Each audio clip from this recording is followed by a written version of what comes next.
আসসালামু আলাইকুম। নির্বাচন কমিশন হতে দুইটি নতুন নির্দেশনা জানানো হয়েছে। এনআইডি সেবা সহজীকরণের স্বার্থে প্রথম নির্দেশনায় জানানো হয়েছে, এনআইডি কার্ড হারিয়ে গেলে বা নষ্ট হয়ে গেলে এখন থেকে আর সাধারণ ডায়েরি অর্থাৎ জিডি করতে হবে না।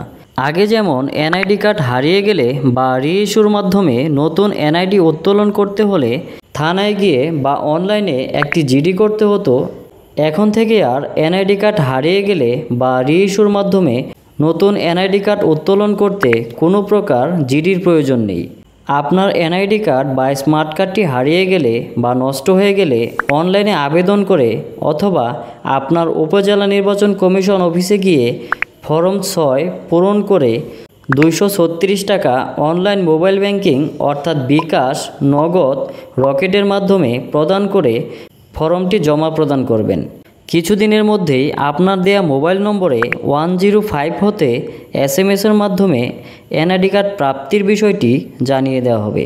এভাবেই খুব সহজে আপনার এনআইডি কার্ড বা স্মার্ট কার্ড হারিয়ে গেলে বা নষ্ট হয়ে গেলে কোনো প্রকার জিডি ছাড়াই অনলাইন বা উপজেলা নির্বাচন কমিশন অফিস হতে তা সংগ্রহ করতে পারবেন। এর সাথে নতুন নির্দেশনায় এটাও বলা হয়েছে যে যাদের বয়স ইতিমধ্যে 16 বছর পূর্ণ হয়েছে তারা জাতীয় পরিচয়পত্র পেতে নিবন্ধন করতে পারবেন, কিন্তু ভোটার হতে পারবেন না।